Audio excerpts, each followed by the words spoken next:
তুমি তো মাদ্রাসার ছাত্রী, সেই জায়গায় দাঁড়িয়ে রাজ্যের সরকার তো বলছে যে মাদ্রাসায় নাকি জঙ্গি মোল্লা তৈরি হয়, কিভাবে দেখছো তখন বিষয়টাকে? তার উদাহরণ আমি নিজেই। আদার্স স্টেট আমি দেখলাম, ওরা যখন বাড়ি ফিরছিল এয়ারপোর্ট থেকে তাদেরকে পিক আপ করা হয়েছিল তাদের গভর্নমেন্ট থেকে, কিন্তু আমার ক্ষেত্রে সেটা ছিল না, কিছুই ছিল না। তো সেটাতে খারাপ লেগেছিল খুবই। অ্যাথলিটদের নিয়ে যে বিলটা পাস হয়েছে, ওটাতে দেখলাম ন্যাশনাল গেমস, তারপরে অলিম্পিক, যে কোনো ইন্টারন্যাশনাল, সেগুলোতে একটা অ্যামাউন্ট ফিক্সড হয়েছে। সেই অ্যামাউন্ট অনুযায়ী সেটা যেন খাতা কলমে না থেকে থাকে, আমাদের জন্য যেন কাজটা করা হয়, আমার যেটা প্রাপ্ত আমি যেন সেটা পাই। হংকং থেকে তুমি সোনা জয় করে এসছো, লড়াইটা কতটা কঠিন? ছোটোবেলা থেকে আমার এটা প্রত্যেকটা অ্যাথলিটের স্বপ্ন থাকে যে একদিন ইন্ডিয়া জার্সি পরবে, তো আমারও স্বপ্ন ছিল আমি পরবো।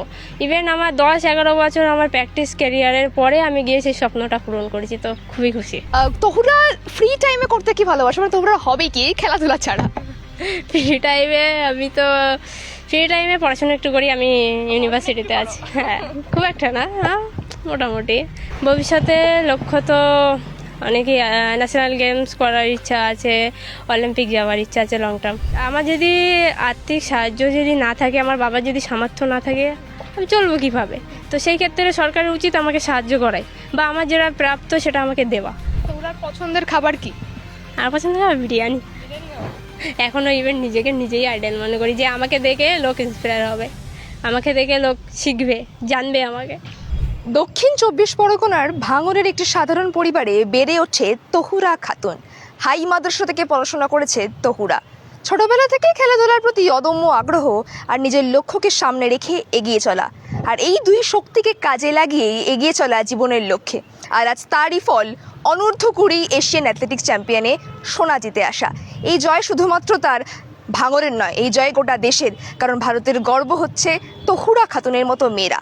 জানবো তহুরার সঙ্গে কথা বলে তার আগামীর পথ চলা কী, এবং এই লড়াইটা কতখানি কঠিন ছিল, এবং কিভাবে সেই স্বপ্ন পূরণে সাহায্য করলো তার কোচেরা। কি বলছে তহুরা খাতুন, শুনুন আমাদের সাথে। তুমি তো মাদ্রাসার ছাত্রী, সেই জায়গায় দাঁড়িয়ে রাজ্যের সরকার তো বলছে যে মাদ্রাসায় নাকি জঙ্গি মোল্লা তৈরি হয়, কিভাবে দেখছো তখন বিষয়টাকে? তার উদাহরণ আমি নিজেই। এটা পলিটিক্যাল বিষয়, এটাতে আমি যেতে চাই না। তার উদাহরণ আমি বলেই দিলাম। বাহ, যোগ্য জবাব দিলে তার মানে। একদম। কিছুদিন ধরে দেখলাম যে ইন্দ্রনীল খা ক্রীড়ামন্ত্রীর সাথে তোমার ছবি দেখা গিয়েছে, এবং সেই জায়গায় দাঁড়িয়ে তার সাথে কি কথা হলো, সে তোমাকে কি বললো? ভালো লাগলো, ডেকেছে, অনেক দিন পরেই ডেকেছে আমাকে, যেহেতু আমি খেলে এসেছি, খেলে আসা 13-14 দিন পরে আমাকে ডেকেছে। অনেকটা সময় লেগে গেল, এটাতে আমি একটু হলাম, বাস ঠিক আছে, ডেকেছে, ভালো লেগেছে। আশ্বাস তো দিয়েছে যে পাশে থাকবে, কাজ করবে। এখন জানি না কতদূর কী করবে, আশা দিয়েছে, দেখা যাক। আর আমি একটা কথা বলতে চাই, আমাদের অ্যাথলিট বা পুরো অ্যাথলিটদের নিয়ে যে এটা আমাদের বিলটা পাস হয়েছে, ওটাতে দেখলাম ন্যাশনাল গেমস, তারপরে অলিম্পিক, যে কোনো ইন্টারন্যাশনাল, সেগুলোতে একটা অ্যামাউন্ট ফিক্সড হয়েছে। সেই অ্যামাউন্ট অনুযায়ী সেটা যেন খাতা কলমে না থেকে থাকে, আমাদের জন্য যেন কাজটা করা হয়, আমার যেটা প্রাপ্ত আমি যেন সেটা পাই। কি বললেন তিনি? শুধুমাত্র কি তোমাকে সাহায্য করার কথা বলেছে? কিছু সাহায্যের কথা তো বলেছে, কিন্তু আমাকে চিঠি দিতে বলেছে, দেখা যাক চিঠি দিয়ে দেখি কতটা কি কাজ হয়। সেই জায়গায় দাঁড়িয়ে আর কি বলার আছে রাজ্য সরকারকে, ক্রীড়া দপ্তর আর কি করা উচিত বলে মনে হয়? উনি ক্রীড়া দপ্তরকে তো আমি একটাই কথা বলবো, যে ওনারা যে বিলটা পাস করেছে ওই বিল অনুযায়ী যেন কাজটা হয়। আরেকটা প্রশ্ন করব, এই যে তুমি এই খেলার সাথে যুক্ত, ছোটবেলা থেকে তুমি বললে খেলতে ভালোবাসো, এবং কোনোদিনও মনে হয়নি যে তোমার বাবা যেহেতু পেশায় কৃষক, সেই জায়গায় দাঁড়িয়ে অন্য কোনো পেশা নির্বাচন করি, এটাই কেন বাঁচো? কারণ আমি ছোট থেকে খুব চঞ্চল ছিলাম। ছোট থেকে আমি পাড়ায় ছেলেদের সাথেই ফুটবল, ক্রিকেট এইসব নিয়েই মেতে থাকতাম। তো আমার বাবা দেখেছিল আমাকে ছোটোবেলাতে, বাবা, দাদা, তো আমার বাবাই আমাকে প্রথম একটা ক্লাবে ভর্তি করেছিল। তারপর থেকে আমার অ্যাথলিট জগৎ স্টার্ট। এবং সেই জায়গায় দাঁড়িয়ে কি কি লক্ষ্য আছে ভবিষ্যতে? ভবিষ্যতে লক্ষ্য তো অনেকেই, ন্যাশনাল গেমস করার ইচ্ছা আছে, অলিম্পিক যাওয়ার ইচ্ছা আছে লং টার্ম টার্গেট। মানুষ কি বলছে?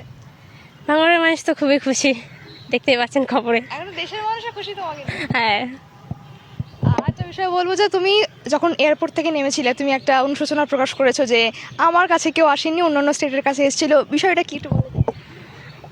অ্যাকচুয়ালি আদার্স স্টেট আমি দেখলাম ওরা যখন বাড়ি ফিরছিল এয়ারপোর্ট থেকে তাদেরকে পিক আপ করা হয়েছিল তাদের গভর্নমেন্ট থেকে, কিন্তু আমার ক্ষেত্রে সেটা ছিল না, কিছুই ছিল না, তো সেটাতে খারাপ লেগেছিল খুবই।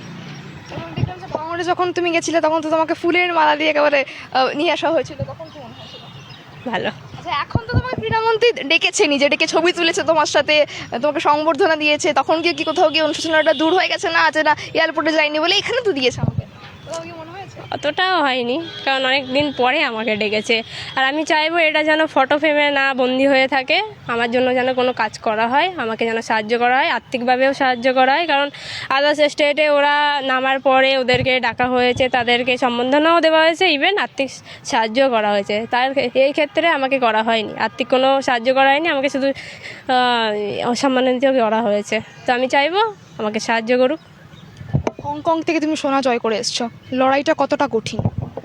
ছোটোবেলা থেকে আমার লড়াইটা প্রত্যেকটা অ্যাথলিটের স্বপ্ন থাকে যে একদিন ইন্ডিয়া জার্সি পরবে, তো আমারও স্বপ্ন ছিল আমি পরবো। ইভেন আমার 10-11 বছর আমার প্র্যাকটিস ক্যারিয়ারের পরে আমি গিয়ে সেই স্বপ্নটা পূরণ করেছি, তো খুবই খুশি। এখনো তুমি বলছো তুমি প্র্যাকটিস করছো পরবর্তী জিনিসের জন্য, পরবর্তীকালে কি করতে চাও তুমি? পরবর্তীকালে লং টাইম আমার টার্গেট আছে অলিম্পিক খেলা, দেখা যাক। সেই জায়গায় দাঁড়িয়ে পরিবার আছে তো? পরিবার তো আছেই, অল টাইম পরিবারই আছে, আদার্স তো কেউ নেই অতটা। বন্ধু বান্ধবরা কি বলছে তোমরাকে? বন্ধু বান্ধব তো খুবই খুশি। সবাই খুশি তাহলে? হ্যাঁ, আর তোমার তো অনুশোচনা রাজ্য সরকারের প্রতি একটা আছে তাহলে? থাকবেই, এটা যদি কোনো কাজ না করে থেকেই যাবে, কারণ আমরা গরিব ঘরের সবাই, অ্যাথলিটরা সবাই গরিব ঘরেরই, তো আমাদের সেই অনুযায়ী আমাদের খরচা অনেক বেশি হয়, সেটা আমার বাবার পক্ষে অ্যাফোর্ড করা সম্ভব হয় না। এবার আমাদেরকে যদি সাহায্য না করে আমরা সামনের দিকে এগোবো কী করে? আমাকে যে একটা শুজ দেওয়া হয়েছে, আফার দেওয়া হয়েছে, চকলেট দেওয়া হয়েছে, এটা দিয়ে তো আমার সারা লাইফ চলবে না, বা আমার সারা বছরও চলবে না। আমি যদি এখন খেলতে যাই আমার টাকার প্রয়োজন, সেই টাকা যদি আমার বাবার কাছে না থাকে ধার করে দিতে হবে। আমি একটা স্পাইক কিনলে আমার টাকার প্রয়োজন, আমি একটা শুজ কিনলে আমার টাকার প্রয়োজন, আমি যদি একটা সাপ্লিমেন্ট কিনি সেটাতেও আমার টাকার প্রয়োজন। তো লাইফ আমার যদি আর্থিক সাহায্য যদি না থাকে, আমার বাবার যদি সামর্থ্য না থাকে, আমি চলবো কীভাবে? তো সেই ক্ষেত্রে সরকারের উচিত আমাকে সাহায্য করাই, বা আমার যেটা প্রাপ্ত সেটা আমাকে দেওয়া। তো আমি চাইবো সরকারের কাছে যেন সাহায্য করে আমাকে। আরেকটা বিষয় বলবো, তুমি বলেছিলে তোমার বাবা একজন কৃষক, সেই জায়গায় দাঁড়িয়ে আর্থিক অনটনের মধ্যে তোমাকে সময় কাটাতে হয়েছে। এই যে খেলায় এলে, খেলার বিভিন্ন জিনিসপত্র রয়েছে, তখন সেই জিনিসপত্রগুলো তোমাকে অ্যাফোর্ড করতে কে? বাবার পক্ষে অতটা সম্ভব হতো না, তো তখন হচ্ছে বাবা অতটা দিতে পারতো না, খুবই কমই দিতে পারতো, ইভেন এখনও খুবই কমই দিতে পারে। আমি সাইতে থাকি, সবাই জানে কম বেশি, তো সাই দিয়ে আমাকে দেওয়া হয়, বছরে একটা শুজ, একটা স্পাইক, ওটা দিয়ে চলে। কেউ যদি কোনো হেল্প করে সেটা দিয়েও চলে। কোচরা কি বলছে? কোচ তো খুবই খুশি। হ্যাঁ, আমার সামনে হচ্ছে কি আমি 2টো কম্পিটিশানে সিলেকশান পেয়েছি, তো কোচ খুশি আছে, কোচ চাই যে ওটাতেও আমার মেডেল আসুক।